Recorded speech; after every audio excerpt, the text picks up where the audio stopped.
This is Solve It for Kids.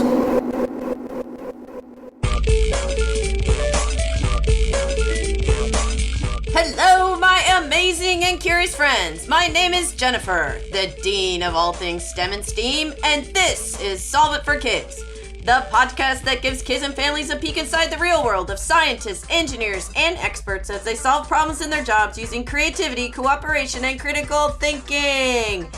And now please welcome to the show my podcast partner, Galactic Space Geek, Jeff Gagne. Hello, Jennifer, and hello, listeners. Galactic Space Geek Jeff is excited once again as we have another unique view of space and spacecraft to talk about today. Oh, this is going to be so much fun. What problem are we solving today? How do you make a spacecraft safe?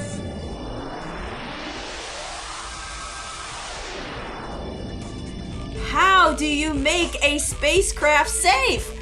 I'm guessing this is a pretty good problem to have to solve here, right? Before we send people up. Who is our guest today, Jeff? A very important problem to solve, and luckily today we have the wonderful Vera Demchenko. She is going to tell us all about it because she is a systems test and verification engineer for Lockheed Martin's Orion program. Welcome to the show, Vera. Thank you so much, and hello, listeners. Yeah. Very happy to be here. Well, so you get to work on Orion. Yay! I do. It's the coolest thing ever. Well, so No argument here. Yeah, I think we can both agree to that. Yes, exactly. But so did you always want to work on space, like a spacecraft or a rocket or something since you were a kid? Absolutely not. Yeah, Really? That's definitive. That's many interests growing up. I will say this. So, a fun little fact about me. I was not born in America originally. I was born in Ukraine. Okay. And I grew up in a very small town where light pollution was more to a minimal level. So I remember as a little girl, I would always gaze upon the night sky and I loved looking at all the stars. Okay. I remember the moment when Mars was with one of the closest approaches with Earth, and it just looked so big and beautiful.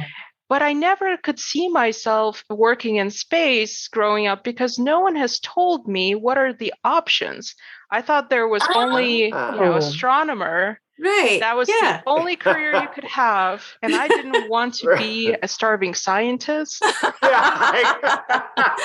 So, Sabotage a little bit, perhaps. Yeah, just a little bit. But as I grew up, I was introduced to more ideas of what a career in space could look like. And it wasn't really until my end of high school. So we're talking about my senior year, when I found out that you can mix different disciplines with astronomy and combine it, so you have things like astrobiology, trying to look for life beyond Earth, astrochemistry, understanding the chemistry beyond Earth. Yes. And those were just really cool concepts to me. So I wanted to dig more into that in college.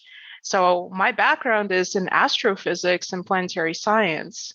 That's what I studied. Wow. And that's not what I'm doing now. No, that doesn't sound like your job title.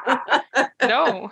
So it's definitely been non-linear as a path, but happy to talk about that in more detail. Yeah. I love that. What a great explanation from the starving scientist of, I don't think anybody's going to pay me to look through a telescope and see how pretty Saturn is, to your very last year of high school before you had to go to college and figure out what you wanted to do, figuring out that you could add that to other things, like you said, the astrobiology, astrochemistry, and realize that there were a lot more options out there. That was a great way to explain that. So can you now kind of jump forward into college studying astrophysics to where that's not what I introduced you as a few moments ago? Absolutely. So when I started out college, I had this grand idea about pursuing a PhD in astrochemistry. Okay. And as I mentioned, what this would kind of entail is I wanted to focus more on the search for life. I've always believed that it's possible, given the right chemical composition on a planet or a moon, that you could absolutely start some kind of life there, given enough time and probability. Now, perhaps not intelligent life, but certainly microbial. Right. Sure. And so when I went into college, and for the record, I studied at CU Boulder, which has a great astrophysics program. Yes. That's when I wanted to go into that direction until about halfway through, when I realized, my gosh, I'm not sure if this is the right thing for me, if academia is the right thing. I've always really enjoyed talking with people. And to that end, I'm going to rope in one of my interesting experiences in college. I worked at my local planetarium for 4 years. That's awesome. Started out just selling tickets, and then I worked my way up and started doing outreach programs. I started writing my own shows, lectures, presenting them to different public. Wonderful. And let me just squiz it. Was that the Fisk Planetarium? Yes, that was Fisk. I have been there with my daughter. Oh, fantastic. I am right down the road from Boulder in Colorado Springs. Okay. And there's only so many planetariums in Colorado, so we've been to them all. Great. Very cool. Continue. Yeah. So I realized at that point that, I have these interests in talking to people to explain complex subjects and make it very, digestible for everyone. Right. And that has implications not just in education, but also in policy, in engineering, in business, you name it. So I felt a little bit lost at that point in my direction with life. But I knew that the academia route was not the way I wanted to go. Okay. So to answer your question in the beginning, how did I end up with where I am today? That was not actually the case for me to go into engineering until about 2 years ago or so. Oh, so wow. This was already after I graduated college with my degree. Okay. Wow. So imagine this. Vera graduates. She has this degree that she's not planning on using. She feels lost. And then one of her friends ends up telling her about systems engineering and how that could look like for the space industry. I thought that was a really interesting field to go into because of my background. I'm already used to working with different people from different disciplines, different backgrounds. I'm used to thinking high level.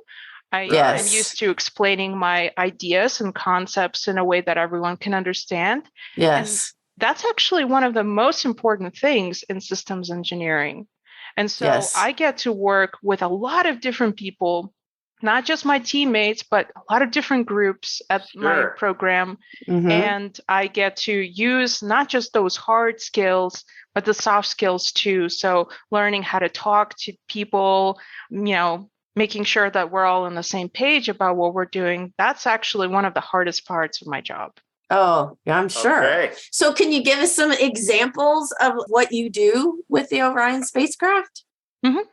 So to answer your question, I wanted to point out that at Lockheed, in the Colorado location that we have, there's a laboratory where we have an electrical copy of the real spacecraft that is located in Kennedy Space Center in Florida. And as a result of having this copy, we can do a lot of really cool and complex things with it. So when we do some testing, before we fly anything out into space, and making sure it's safe for people, that it meets all the requirements that NASA tells us to accomplish, that the spacecraft can receive the commands appropriately, that it can respond with the right data, sending it back to ground. Okay. And so that's something that we can replicate in our laboratory here in Colorado.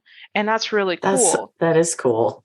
Yeah. We have a very sophisticated simulation model, which basically makes the spacecraft think, oh, I'm out in space already. I'm not on the ground anymore. And so you can do a lot of really cool, complex things with testing there. Okay. Testing's come a long way. I'm just going to say that, right? Absolutely. Wow. So I have one question about your electrical model of the spacecraft. Mm-hmm. Is that something that's just on the computer as a model, or is it an actual physical model that would look like the spacecraft as well, just with all the electrical systems? I would say it's more of the latter. So you have something that actually looks like Orion spacecraft in our lab. Okay. It has a lot of hardware that is installed on there. So thinking like computer systems, that's there. And maybe that's never going to fly, but it is going to be very, very similar to the real thing. And so we have things like antennas installed on there so we can communicate. We have the avionics, which is like the brains of a spacecraft, that's installed there. We have what my favorite part of the copy is that we have like actual seats that rise up and down so you can see some of the crew checkout with displays. And pretend you're actually flying, maybe on Orion. Yeah. Okay, that would be cool. That's pretty cool. Does it come with spacesuits too, so you can put the whole uniform on and pretend like you're an astronaut? We don't have spacesuits, unfortunately. However, we do have to wear a special type of jacket whenever we enter that part of the lab facility. So that way, you know, when you have electric discharge, so like static electricity, things that can basically raise the hairs on your body, etc. When you touch something that is expensive and very sensitive to flight hardware, you want to make sure you don't damage it with things like even as small as static electricity. So these jackets are special in the sense that they protect the hardware. Okay. That is cool. That is really intriguing. I never thought about it. How just like a little static electricity that you know, when you rub your socks along the ground, you give to somebody else could actually damage some probably very expensive hardware, I'm guessing. Absolutely. So with systems testing and verification, how many systems with the Orion spacecraft are we talking about? Is this 5, dozens, hundreds? So let me see if I can answer that question. With Orion, let's say there's one big system, but the system is divided into multiple subsystems. Right. Okay. And there's a dozen of those or so. So we have things like avionics, which is what I mentioned earlier. That's the brains of the spacecraft. We have communications and tracking subsystem, which is primarily focused on the antenna portions of what's installed on a spacecraft, how it communicates with the ground. We have things like guidance and navigation system. And that's a bit of a black box to me. But to explain it in simple terms, this is how the spacecraft determines where to go and how to fly there and at what speed. And when you have to pump the brakes, so to speak. So that way you don't miss your target. That's an easier way to understand. Yeah. So I'm assuming with these scenarios, you not only make sure everything works, but do you sometimes give it like problems to see how it reacts to something that it might encounter? Like if it, I don't know, kind of shifts off where it's supposed to go, or if it all of a sudden starts turning or, you know, something like that. Do you do any kind of scenarios like that to see what happened to the systems? Absolutely. So because my focus is primarily on avionics of the spacecraft, that's what I focus on testing. There are lots of things that can go wrong. Some test cases, I will say, you know, the Orion program has to make a decision on, can we actually make it realistically a test case in our lab? Can certain things only be tested in space? And you never want to test anything in space. By that point, everything should be ironed out, all the problems. It's a bad day if we see problems. But to give you guys an example, one of the failure cases that we could see happen on Orion is that its internal batteries could go dead. And you know, if you have no batteries that are powering things on the Orion, that's a bad day. That's a very bad day. Luckily, Orion is equipped with solar arrays. So it's kind of like a bunch of solar charging batteries on the spacecraft, but it's still a process and it takes time, to get enough sunlight so you have enough energy, and you have to store it in these batteries. You have to make sure that all of that energy goes to the rest of the vehicle and is distributed well. So that's one of the most extreme test cases you could try to replicate. And that is actually something I will be working on this year. Okay. That's probably good to know how Orion would react in that particular case. Absolutely. So Orion, based on when we are taping this right now, Orion did just fly out around the moon, and Jen and I were huge fans and watched and followed along. Can you give us any information about how that flight went based on your specific job of what you tested out? Did Orion work exactly as it was supposed to? Is it ready to go for Artemis 2? Or are there things that need to get tweaked before Artemis 2, kind of a thing? That's a great question, Jeff. So to start with, the Artemis 1 flight, for the most part, went very, very well. Yay. I would say Wonderful. we were very well prepared. We did a lot of extensive testing. We even found problems really late before we actually launched the spacecraft. Oh, wow. And so I would say that in terms of preparedness, we were ready. Excellent.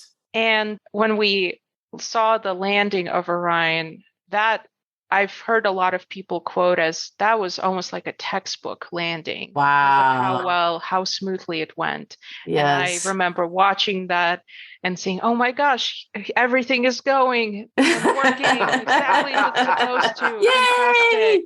Yay! Fantastic. There was one interesting thing that we observed during flight. We briefly lost some communications with the Orion, and that's because sometimes you have to remember the simple fact, whatever your antennas are configured for, more or less that signal has to be matched on the ground with our ground antennas. And if there's a mismatch, you can lose communications with any sort of spacecraft. Right. And so I do recall seeing one small hiccup in that regard, but it was not a deal breaker for the flight.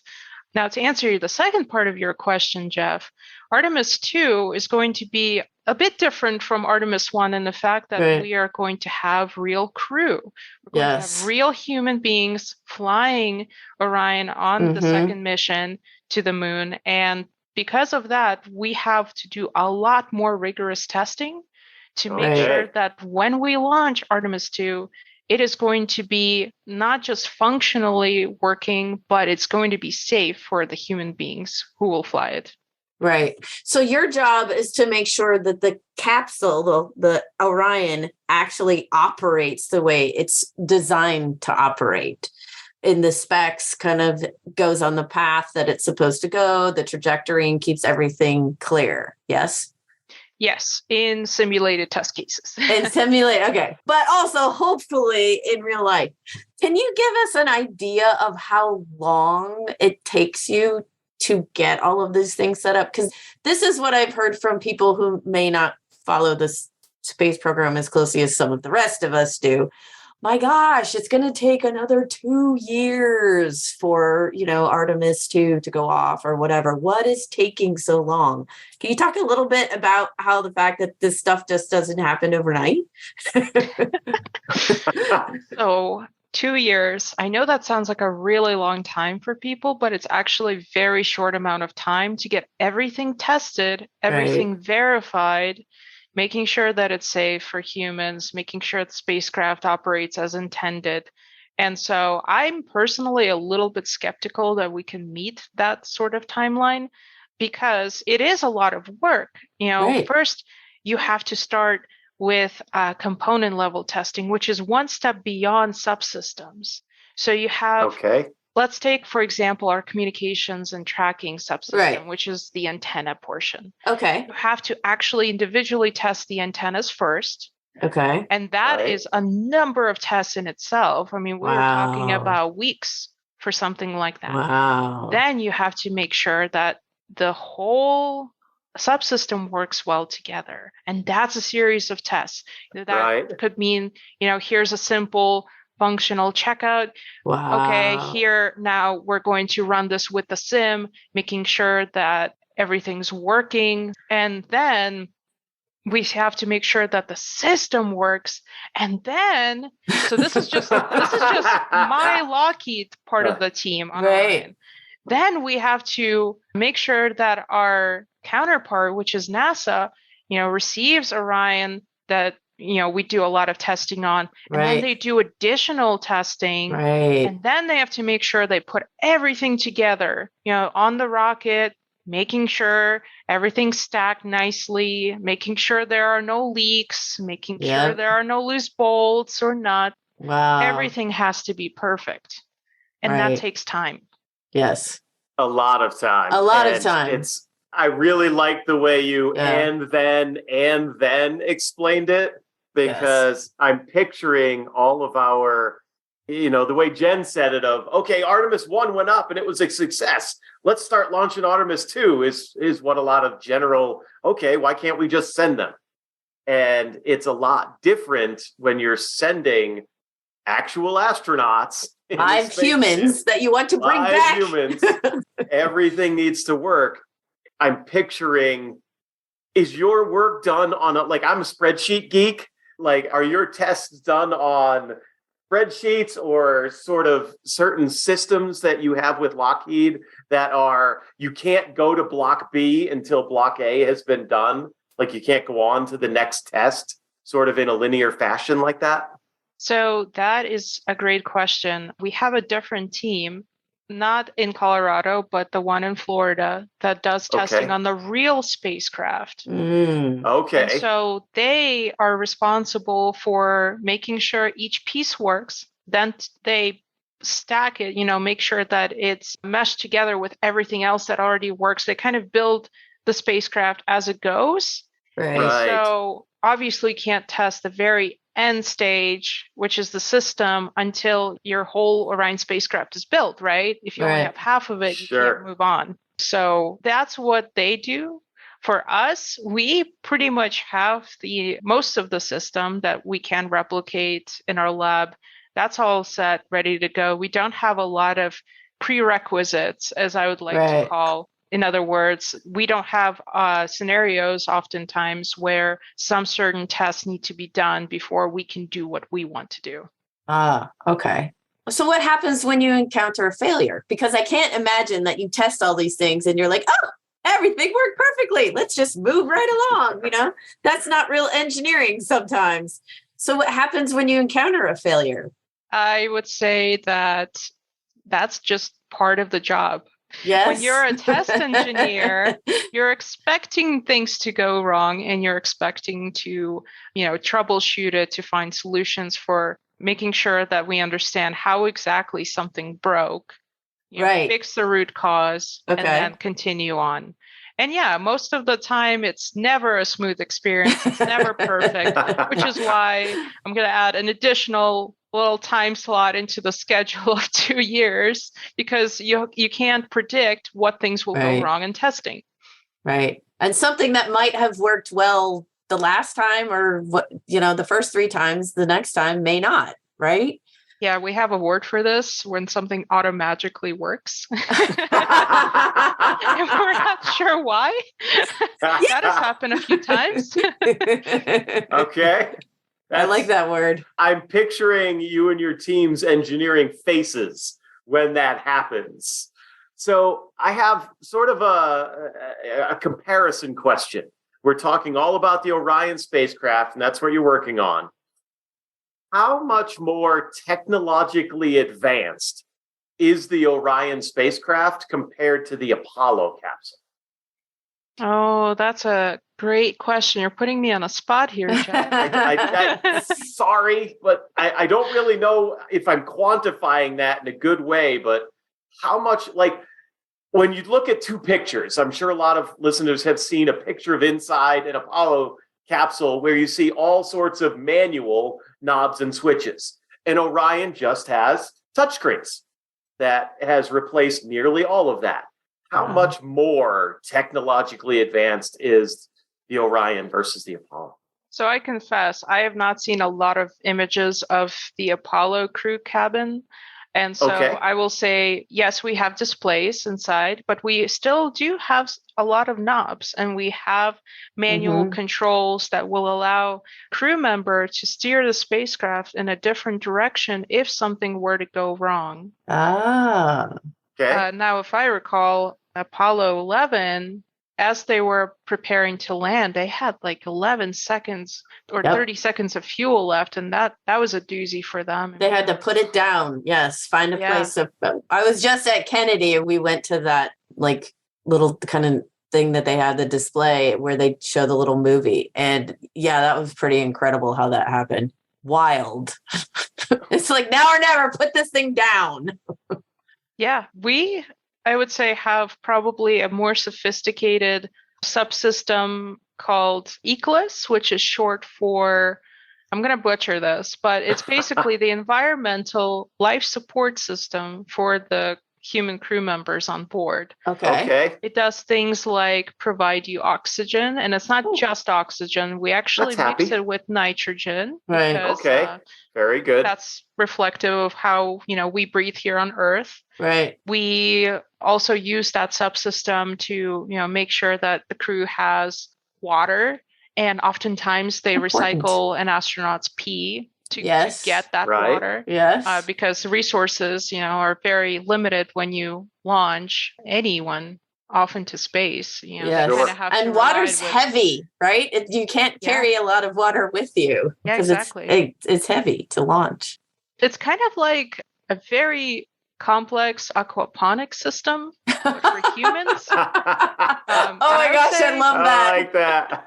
I would say we definitely have evolved that complex process since the Apollo days. We're much better at doing it now, especially with our lessons learned by sending humans to the International Space Station. Yeah. Well, I just think it's cool that there's a bathroom on Orion, which makes sense because from what I understand, they're going to have to live there for several days on Artemis 2 and then Artemis 3, perhaps longer until, they have Gateway ready. So, being one who doesn't like to camp with no facilities, I would be very happy to ride on Orion.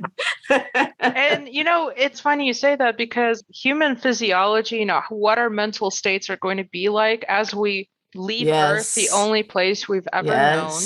And we go to a place we've never been. Well, if you were, the specific crew member, obviously we've been to the moon before, but you're going off into the world of unknown. You want to be as comfortable as possible. If you have to think about things like, oh my gosh, I can only drink so much water, otherwise I will run out. And humans get very easily, dehydrated. And so you have to be mindful of all these little things you take for granted when you're living on Earth. And that can be a very lonely, very stressful experience. So we want to make sure that as we build these spacecrafts, that they're going to be comfortable for humans as much as possible so they don't have to think about these things as much. Yes. Yeah, that's incredible. Yes. So talking a little bit, sort of leading where you were just talking about on these longer missions and that, will Orion is definitely taking humans back to the moon. That's exactly what the whole team is working on right now. Will Orion be the spacecraft that brings humans out to Mars? Oh, that's a good question because I believe that is actually the long goal. Yes, Orion is meant to be a deep space exploration vehicle for humans. And we define deep space as pretty much everything beyond low Earth orbit, past the International Space Station. So that includes the moon. That very much includes Mars. And in fact, the whole concept of the Artemis program is that by going to the moon, by returning and creating a somewhat permanent presence there, we learn a lot of lessons that can enable us to finally go to Mars. That is the long-term vision. Right. And so when someone says things like, are you team Mars? Are you team moon? I always say I'm both because you need both. You need both in order to get the technology you need to finally go to Mars. I mean, exactly. And that's how I like to describe it to people too. They're not competing. One is actually helping the other. Exactly. And while systems and people might be working on them simultaneously, there might be people who are so focused on going to Mars. The information that we learn from going to the moon is going to help us get to Mars, I think. So basically, what your job is to make sure Orion works well and provides the safe environment for the astronauts inside. That's pretty much everything that you do. That seems like a very big job. Well, luckily, I focus on one piece of it. Okay, that's and we good. have lots of other teams that focus on the other pieces. And we all have to work together to make sure that Orion is going to be, safe and ready to go. That's amazing. To me, I say this a lot on the show, Jeff. I think you agree that humans are just incredible. Like the fact that we can come up with all of this and engineer it and it works, right? Yes. I think it's amazing. I think I have one last question, and I kind of want to bring it back personally to where we started the podcast talking to you, Miss Vera, that you weren't sure a couple of times on where you were going to go. How do you feel now that you've ended up in systems engineering working on the Orion spacecraft? Can you elaborate on that question, Jeff? When you decided to choose astrophysics to study in college, and then you realized along the way that wasn't the path for you, do you feel like systems engineering on a spacecraft is an excellent path for you? Good question.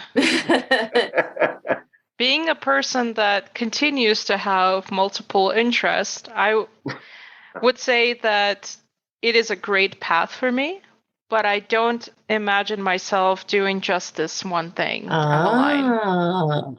Great answer. That is. No, that's good, because sometimes you look at it and what you're doing is amazing, but then you'll see something maybe more challenging. Maybe you look for more challenging things or more intriguing things. I think that's a great lesson. Agreed.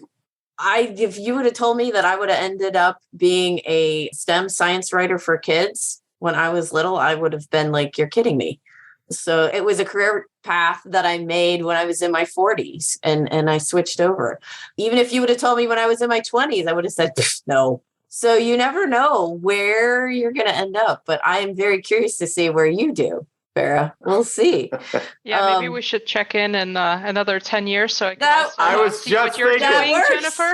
That would be wonderful. Just thinking we'll have Miss Vera back on again, and that would be fantastic. Career. Yeah. But I love the fact that you're working on the Orion spacecraft right now. It sounds very exciting, and congratulations, by the way, on how well the flight of Artemis 1 went. And to all of Lockheed Martin and NASA, it's been just a wonderful experience to watch all this. But now we are at the time of the show where we ask for our guests to give us a challenge. Do you have a challenge for our listeners, Vera? I absolutely do. So my question to you, listeners, is how would you design a spacecraft to make sure that it's safe for human beings when we travel beyond places like the International Space Station? I love that. That would be great to do with a classroom activity for kids, just to see kind of what the things that they come up with. I love that challenge. That was excellent. It's got to have a PS5. It's got to have a cookie maker.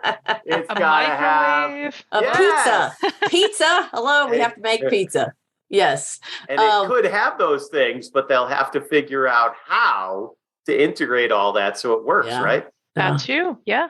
And maybe certain choices that you thought was a good idea in the beginning actually turn out to be harmful to some of the equipment that you have on board. So you have to be a little bit careful there. That's very true. This is a great challenge. Well, I hope listeners, all of you guys go out and do this. This sounds really fun. This could be great dinner table conversation, right? Families talking about this. This sounds fun. Vera, this has been a wonderful conversation. Thank you so much for joining us today on Solve It for Kids. Thank you, Miss Vera. Thank you so much, guys. What a deep dive into the spacecraft. You know, as Galactic Space Geek Jeff, even I get caught a lot of times you look at the outside and the shape of the spacecraft and how many windows and hatches and, this one has touch screens versus more knobs and switches. But you don't really think about sort of the behind the walls, the behind the scenes of a spacecraft. Yes. How fun was it to learn more about that? Oh, it was so fun. And, we learned so much about how the spacecraft works and, the most important thing, which is making it safe.